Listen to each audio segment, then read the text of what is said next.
Hey, hello everyone. Steven Shinder here on another Yesshift episode, and it's another Steven's Vinyl Adventures episode.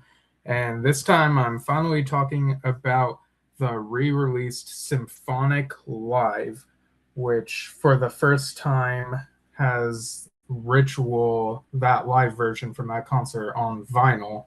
And I also have the CD Blu-ray set here, and I'll show pictures as well. There will be a slideshow. They'll be better quality in those pics, I'm sure. But yeah, the link to get this re-release is in the description of this episode, so check that out. It's from Mercury, or you could get it from the Yes official store. So yeah, and yeah, I know it's Valentine's Day, but I figure this is kind of a good selection for that. There are a couple love songs, Don't Go. There's a little bit of Give Love Each Day, and The Presence Of kind of talks about love. And there are even art cards. So, cards are part of Valentine's Day. So, sharing the love for symphonic life. So, I had quite an enjoyable experience listening to the vinyl version of this. I had to do it in a couple different sittings, maybe even three sittings, because I kept having other stuff that I needed to do. And I was also trying to, work the Tales from Topographic Oceans Super Deluxe Edition into my listening habits, so I don't go through the same thing back to back, really. Um, and yeah, I've also, of course, listened to the CD, and I'll talk about that in the Blu-ray. But I'll focus on the uh, LPs first. There are four LPs, and I'll go ahead and start with the slideshow. I think that'll be very useful for this. So first, I guess the first thing I'll show is this sticker that was on the thing when it came in the mail, and I'm getting a um, sorry, I got a text message, but everything's good. So I'll go ahead and share that window right now. I came on here a little bit earlier than I intended, but I have to get ready for improv stuff later today. So here we have the sticker that was on the package when I got it in the mail. It says 184 LP, 33 and a third RPM, half speed remaster, new artwork, etched eighth side. For the first time, the entire concert on vinyl featuring Ritual Nous Sommes du Soleil. So this is how the front of the record jacket looks, and it looks really nice. We had Bob Seska on the show a few weeks ago, and he talked about the process of updating the artwork, and I feel like this is worth it for that alone. The music, it still holds up. This amazing concert still holds up. But yeah, the art really is an added bonus on top of the whole thing. If you open up, you get the gatefold. It's got the mountains, and you got these. I guess they're called talismans. The Elias of some Hilo symbol, and on the backside, you get the a man. I guess it's a father and a child standing on, I think this is described as sacred ground, and you get like the rings that are floating and stuff. You get the track list there as well. Um, and they're also listed on each of these sleeves. So LP1 side A has Overture, Close to the Edge, and side B has Long Distance Runaround, Don't Go, and In the Presence Of. So I kind of want to talk about these live performances and as we go. The overture, it's a little bit, it has a little bit of the beginning of Give Love Each Day. And so when I put it on and I was listening to it, like I knew that it's not the entire Give Love Each Day song, but I thought to myself, man, like it would have been really neat if they had played that whole song. And like Give Love Each Day is one of my favorites, possibly my favorite on the Magnification album, or at least it has been for a long time. I do wonder if things will change on a re-listen, but yeah, Close to the Edge is really good. You get the orchestra in there, but as much as I love Close to the Edge, I can't help wondering, man, what if they had begun with Give Love Each Day first and then gone into Close to the Edge? But what can you do? The concert was a quarter of a century ago, so it is what it is. A long distance runaround, I've kind of always thought was an odd choice to throw in for the Symphonic tour when they could have tried other things, maybe from Time into Word or something. But for what it's worth, the orchestral additions, they feel like they add like a little more flavor to the song in this iteration. And then we have Don't Go, which at the time was the single for this album. And this song has been so stuck in my head ever since I got this set. It's more than any of the other tracks, it has just stuck in my head. And I really enjoy it. Don't get me wrong. But I guess part of that is also that it's the song that you hear when you go to the Blu-ray menu, and so that also adds to the whole thing. And then, like I mentioned, we have In the Presence of. This is such a beautiful track. Oh, Gilly Good News is tuning in. Hi, Gilly. Just talking about Symphonic Live. But yeah, In the Presence of is a song that I keep appreciating more and more with each repeated listen. You know, it's a kind of a softer sounding song compared to some of the other longer tracks they've done, but I think it's just amazing. It really makes you think about the universe and all of that stuff. Um, yeah, you might have heard me echo a bit because I was checking the sound.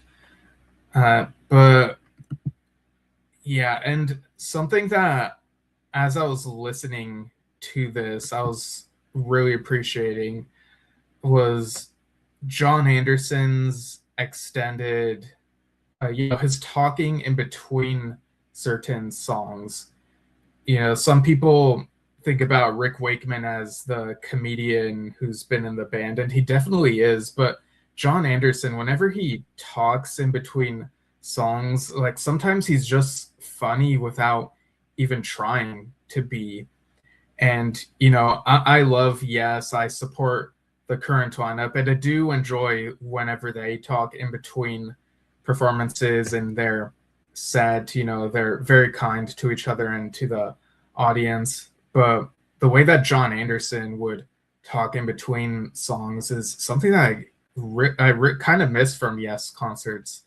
Of course, we get that from John and the Band Geeks concerts. And speaking of which, I did see that there was a post about supposed upcoming UK dates, but then it got taken down. So now it's like been called into question, like what's official and what isn't. So we're gonna wait until we see an official announcement before fully buying into all that. But yeah, it'd be cool for them to finally go to the UK so that people over there can experience them. And on the back side of the LP1 sleeve, we get the lineup: John Anderson, Steve Howe, Chris Squire, Alan White, and it doesn't list Tom Brislin right below their names. Their names are above the clouds, front and center, or on the backside rather. But down here, toward the bottom left corner, you see with Tom Brislin, the orchestra conductor Wilhelm Keitel, and you see all this other stuff about the 2025 reissue and the current credits for this reissue.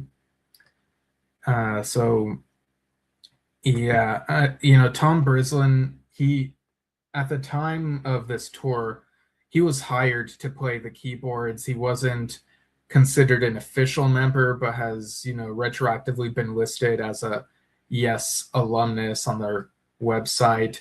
And either way, he's such a talented performer. And they almost had Rick Wakeman, or they wanted to get Rick Wakeman for this concert. I do remember reading that in an interview. Rick mentioned that, but I'm glad he wasn't able to make it so that we would have these recordings and the video of Tom with the band. And he's really gone places. This, I feel, helped put his foot in the door for all these other prog things. And now he's with Kansas, and Kansas, they are still touring. It feels like they're always touring. They got that going on throughout the year. Then we get the jacket for the second LP. So side C has the Gates of Delirium, and this was an amazing one to revisit. Gates of Delirium, a very strong track. I just always really enjoy it. I remember this was the Relayer was the first of those reissues from 2003 that I listened to back when I was 9. And then side D, we have Steve Howe's guitar solo, and then Starship Trooper. And Steve, very skilled as always in Starship Trooper. It's just so incredible, out of this world. And again, on this art for the second LP sleeve, we get the icy, snowy mountains and the talismans and the lightning. And this is the backside of it with that archive photograph that Bob Seska added the sun halo symbol to. He's talked about there's a booklet in the CD Blu-ray pack where he mentions that during Sun Hilo's destruction, during the events of Elias of Sun Hilo, some of these things ended up on Earth via dimensional rift, or at least this one did. And then we got here's how the first record looks, the actual disc. There's a front side and there's a back side. In the center, you get the pictures from the modified artwork, the sacred ground and the rings and all that. And this is the second LP disc, side C, side D, and of course listing the tracks that are on each side in the center below the Yes logo and Symphonic Live title. Then we get the sleeve for LP3, which has this sunrise or sunset. I can't remember which it is, but that orange color palette and the clouds. This really reminds me of the gatefold of Going for the One, where you get that photograph with a similar type of lighting. And side is this this is side E. We get magnification, and I'm always my attention always perks up a bit more when we get to one of the more obscure tracks. Then we get And You and I, so expertly done with the orchestra there. And again, magnification was made for the orchestra, but yeah, it's really cool to see how they are able to recreate what's on magnification and also adapt the classic Yes stuff so that the orchestra works with all of that. And I think it's on the classic artists DVD that Alan mentioned that the orchestra, the people on the orchestra would look at him, or maybe it was on the Dreamtime documentary, which is on this Blu-ray. It's one of those. I have a bit more to say about that classic artist thing in a bit, but I'll focus on this first. Then, of course, side F we get Ritual, and this is such a huge highlight. Again, this is the first time that an LP release of Symphonic Live includes Ritual. On a previous release of the LP, it was excluded. But yeah, we get it, and it takes up that whole side. It fits nicely on there. And this is the backside of that sleeve. We see the symbol beyond the clouds, and we get the humpback whale in the ocean, which is a little tip of the hat to the late great Chris Squire. And here we have the actual disc for LP3. And again, the same type of format. The center shows the father and child. And there's the other side, side F. And we get this artwork that on the sleeve for the fourth LP, which shows the rings levitating over that ground, and you could see the flowers and whatnot. So LP4 side G includes basically the hits that you expect. I've Seen All Good People, Owner of a Lonely Heart, and Roundabout.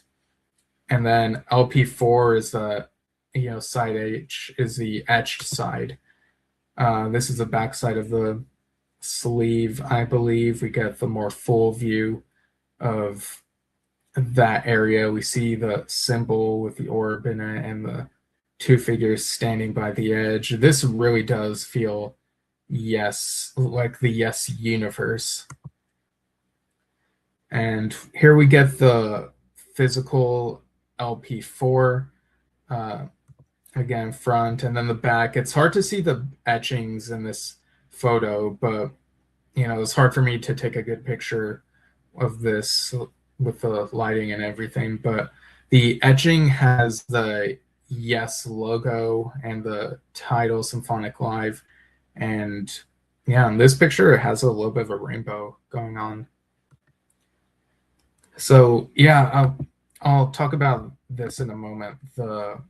I see Gilly is chiming in the chat. Wonderful new artwork. The man and child on the cover was inspired by the recent death of Bob's father from your recent interview. Yeah, I remember he talked about that. Yeah. So I was really immersed when listening to this record. I know people question, like, what was the point of releasing this yet again? And for someone like me who didn't previously have Symphonic Live in my own personal collection, this was a no-brainer. But when Bob talked about the whole, updating the artwork and all the work that went into all this, that adds another something special to this whole thing. So yeah, I really appreciate all the work that went into updating this. So then we have the CD Blu-ray package, and this is it's in this like little box thing I could kind of hold in my hand. It's got like the same cover art and the backside art as well. So for it, you get the track list here, and I think as we go further, it shows what each of the CDs have on the individual CD sleeves as well. Inside, there's also this fold-out poster of the new artwork of the levitating rings and the father and child, that whole thing. At the backside of that, again, shows the archived photograph that Bob modified. And then here we get the art cards, which I think are another neat, nice addition. And on the reverse side of each one, there's a little essay. Would we call it an essay? Or I don't know. It's a few paragraphs of Bob talking about the project and revisiting it and giving a bit of context for some of the Elias of Sun Hillo connections. And Yeah, real great stuff. It's also in the booklet itself, which is I think that's it here. Um, it's in one of these. Yeah, these are like stacked on top of each other inside of this little box. It's amazing how much could like fit in it, despite how small it is. The CD sleeves, these are the front covers of them.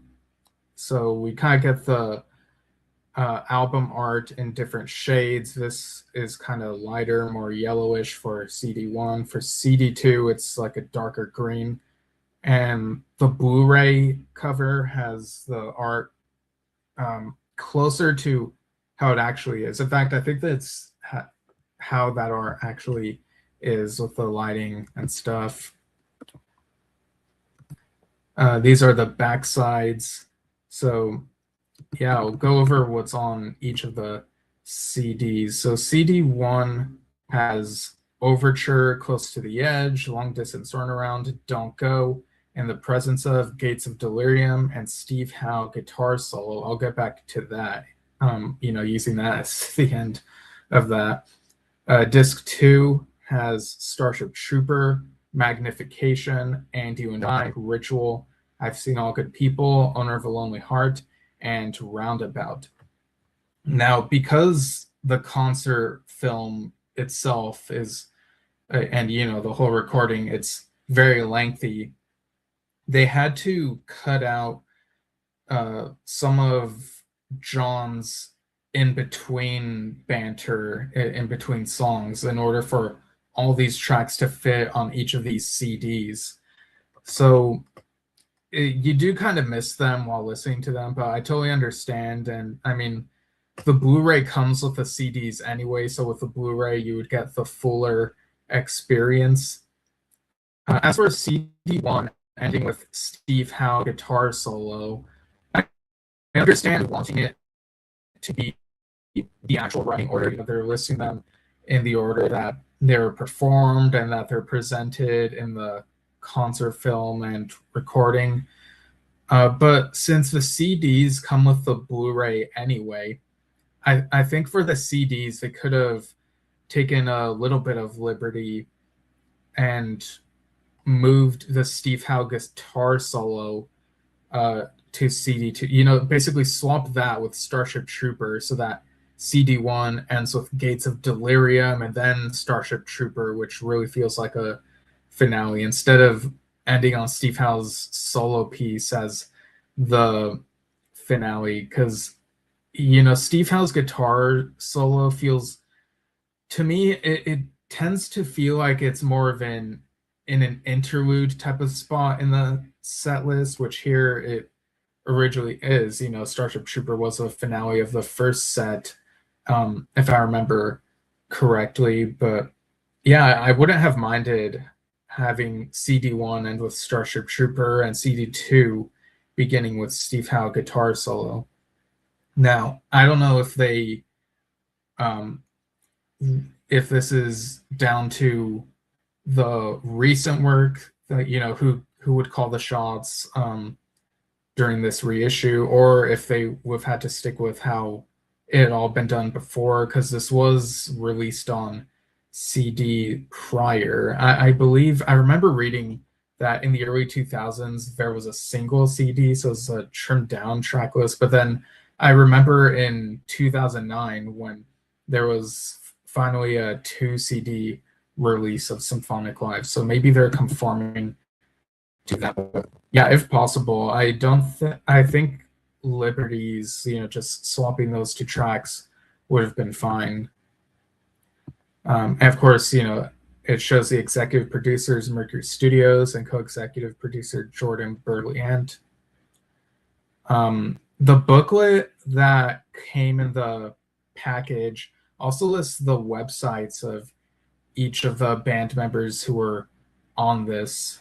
But for Chris Squire's website, the link that they include the Facebook page, because his website hasn't been up for years, I don't believe. But here is the Blu-ray. The backside says, in 2001, Yes fulfilled their long-held dream of touring with an orchestra. For this 2.5-hour show in Amsterdam, John Anderson, Steve Howe, Chris Squire, and Alan White were joined on stage by the European Festival Orchestra, conducted by Wilhelm Keitel. Together, they performed tracks from their symphonic album Magnification, plus new arrangements of their classic songs, including Close to the Edge, The Gates of Delirium, Starship Trooper, And You and I, Owner of a Lonely Heart, and many more.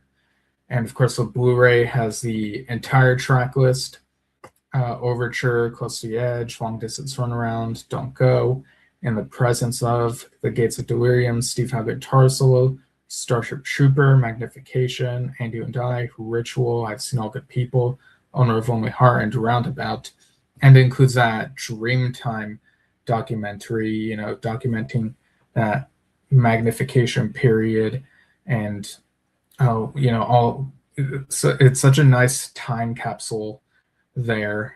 And Don't Go, there's a Don't Go music video, and Bob Seska actually directed and edited the documentary, and directed and filmed the Don't Go music video. So I also like the blue version of the talisman here, that symbol there. Goes nicely with the whole Blu-ray thing, and the tracks themselves, the titles are in blue. So it's a nice reflection of the format there. Here we have the front sides of the discs themselves. So again, you got the more yellowish one, the more dark green one, and the Blu-ray disc is like a darker, it's kind of got dark gray thing going on, or I guess it'd be black, perhaps. So yeah, great listen and great video, and really takes one back to that time period. And again, you could get these via the link in the post. But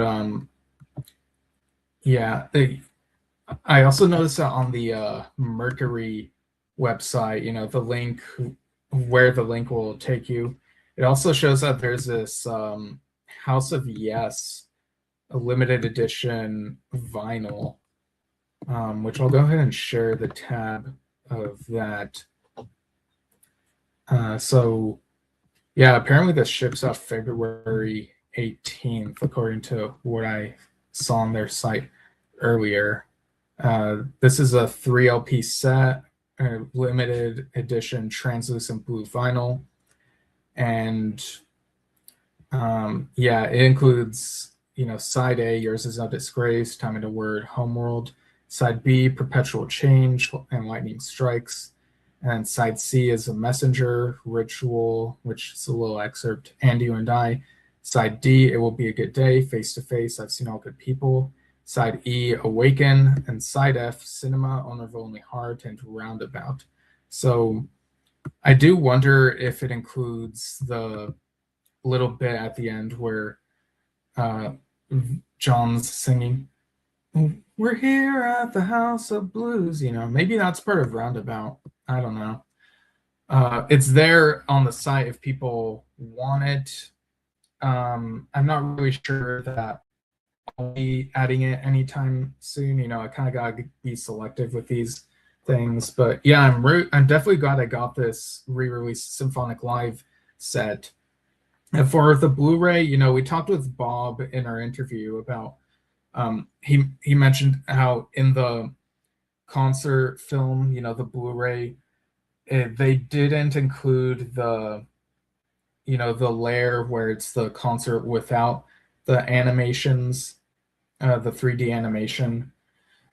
And when you watch it now, the animation does look a little bit dated. I think there's a little bit of a grandiosity, showing a bit of those digital landscapes during like that slower part of Close to the Edge, But on newer TVs and stuff, the graphics really do show their age. So it would have been nice if the non-animation version could have been included on this. We talked all about that in the interview, all the context for that. And I actually have gotten a copy of the Symphonic Live DVD from back in the day and was gonna try watching that without the animation layer, but this is a really silly thing. So my PlayStation 3, I guess, has trouble playing DVDs now. It has for a little while now, and Blu-rays are beginning to look like a bit of a struggle for I've tried playing a few different things on it. So um, it's probably silly relying on a PlayStation 3 for all of that all these years, but I might need to finally get an actual DVD player and an actual Blu-ray player. But yeah, the concert footage on the Blu-ray looks great though, and I can pretty much just roll with the animations, but yeah, hopefully the someday the version without the animation could somehow become widely available and distributed again. And I think, again, there is a question of like, why re-release this? But from the way I look at it, getting this shows that there is still a hunger for this content, this time period, and these types of releases. So there could be more of that sort of stuff in the future for all we know.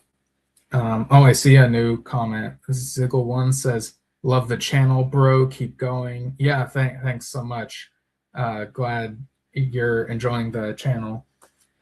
But yeah, it also kind of reminds me that earlier this week, just a couple of days ago, I think Doug Curran, friend of the show, mentioned that classic artists, yes, that documentary from the 2000s during their hiatus period, got a re-release recently, like back in January 16th, I think, was on the Amazon listing. But now it has a different title, and it is Yes, Their Definitive Fully Authorized Story. And it has that same Roger Dean art with the floating rocks and the tree on the rock in the middle. But this time it's only one disc, which has the main documentary, whereas the second disc, which has the additional interviews, including, I remember a longer one with Chris and a longer one with Peter Banks, and the rehearsals from the Keys to Ascension era, prior to the San Luis Obispo shows, those were on the second disc, which I have that DVD, that 2-disc set from back in the day. It's here in my collection. But yeah, re-releasing it without that second disc, I wonder what the reason for that was. Like, was there a rights thing going on there or what? And oddly, the backside says that the documentary was recorded in March 1996 during the period of the San Luis Obispo shows, but that's wrong. The documentary was filmed in the 2000s, from that hiatus period.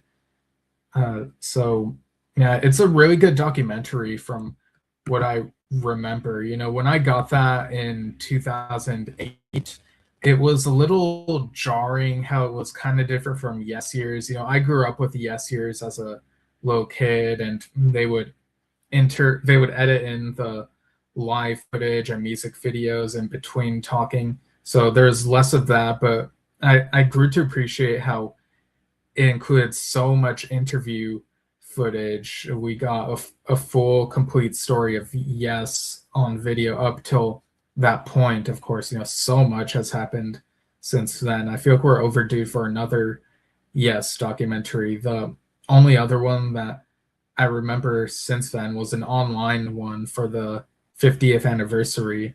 I think that one was a half hour, and it was interviews with the lineup at the time plus Tony K. Um, so, yeah, again, point being, whenever these things get re-released, I prefer for them to still have everything that was on there before.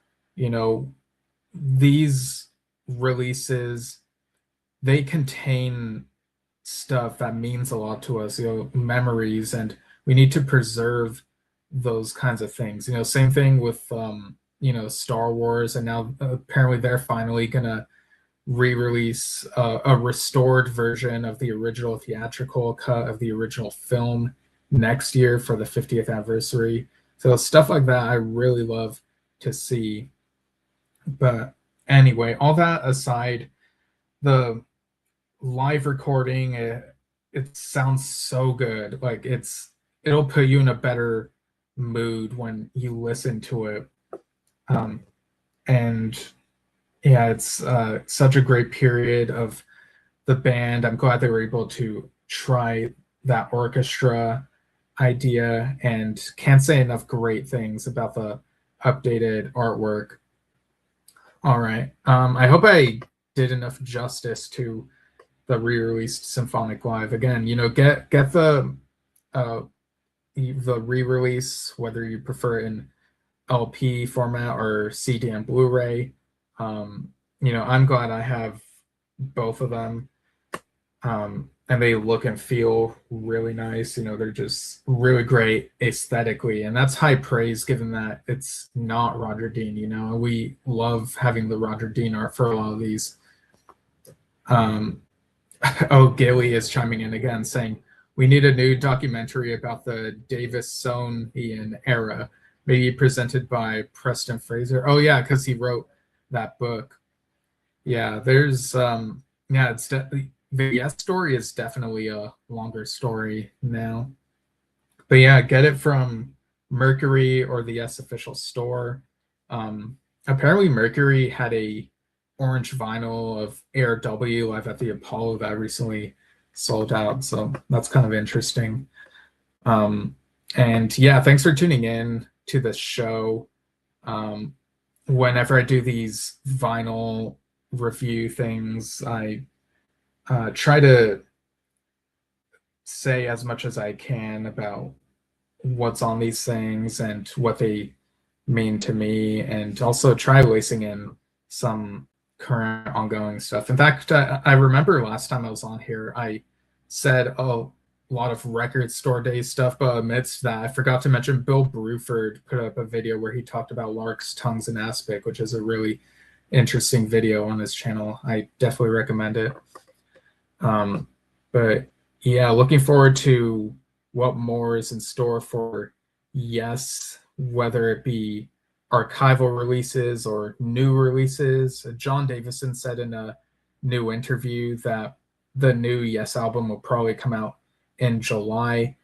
And Steve Howe mentioned in a different interview that he has the Crystal Palace Bowl, or Crystal Palace show from the end of the Yes album tour, and he kind of took a note down to himself about it. I do remember part of that, at least one track from that is on the Word is Live set, but a full live album of that would be really cool. So we'll see what happens. All right, so thanks for tuning in.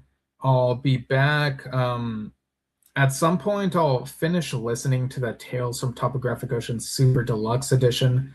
I don't know if that'll come before or after Dad and I talk about the Yes album for its 55th anniversary, but that Yes album episode will be February 19th at 6 p.m. Pacific, 9 p.m. Eastern. And what's kind of nice is it'll have the episode number 219, so February 19th. So that's really cool how that worked out. All right, so thanks again, and we'll see you all soon. Bye.